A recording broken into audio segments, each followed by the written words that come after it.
ফাতেমা, মা ফাতেমা, ফজরের আজান দিচ্ছে মা, তাড়াতাড়ি ঘুম থেকে ওঠো, নামাজ আদায় করতে হবে যে। মা, তুমি নামাজ পড়ে নাও, আমি একটু পরে উঠছি। এত সকাল সকাল আমার ঘুম থেকে উঠতে অনেক খারাপ লাগে। কিন্তু মা, ফজরের ওয়াক্ত বেশি সময় থাকে না, তাড়াতাড়ি উঠে সালাত আদায় করো, আমি গেলাম। আর একটা কথা, ঘুমের থেকে ওঠার দোয়া পাঠ করে নিও, দোয়াটা কি তোমার মনে আছে? হুম।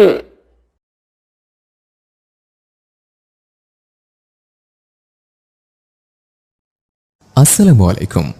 ফাতেমা কোথায়? এখনো কি মেয়েটা ঘুমোচ্ছে? ওয়ালাইকুম আসসালাম।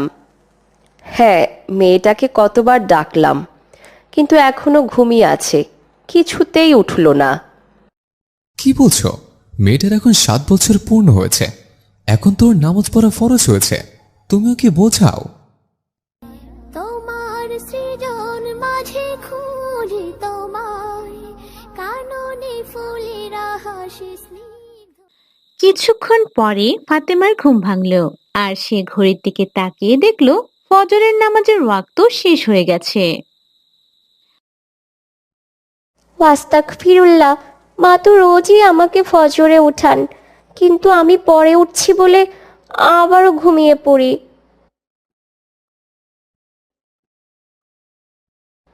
আসসালামু আলাইকুম বাবা। ওয়ালাইকুম আসসালাম। তোমার ঘুম ভাঙলো মা ফাতেমা? হ্যাঁ বাবা, মাত্রই ঘুম থেকে উঠলাম। কিন্তু মা, এটা যে একদমই উচিত নয়। দেরি করে ঘুম থেকে ওঠা শরীরের জন্য খুবই ক্ষতিকর। আর এর থেকেও বেশি গুরুত্বপূর্ণ হলো ফজরের সালাত আদায় করা, যেটা তুমি করছো না। হাদিসে বর্ণিত আছে, যে ব্যক্তি নামাজকে জরুরি মনে করে না আর ফরজ নামাজ ছেড়ে দেয়, সে যেন কুফরি করল। নাউজুবিল্লাহ। কিন্তু বাবা, ভোরবেলা আমার ঘুম ভাঙে না, আমি মনে করি আর একটু ঘুমিয়ে নেই, তারপর উঠব, কিন্তু আর উঠতে পারি না।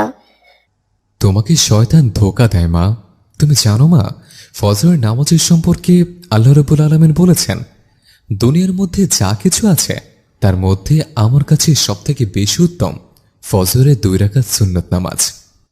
সুবহান আল্লাহ, তুমি তোমার এই মূল্যবান সময় ঘুমিয়ে ঘুমিয়ে শয়তানের ধোঁকা দ্বারা প্রতারিত হয়ে এত সুন্দর আমল করছো না মা। আচ্ছা মা, আমি কালকে থেকে নিয়মিত 5 ওয়াক্ত সালাত আদায় করব। সুবহানাল্লাহ।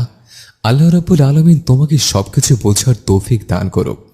এখন হাত ধুয়ে বিসমিল্লাহ বলে খাবার শুরু করো। আচ্ছা বাবা।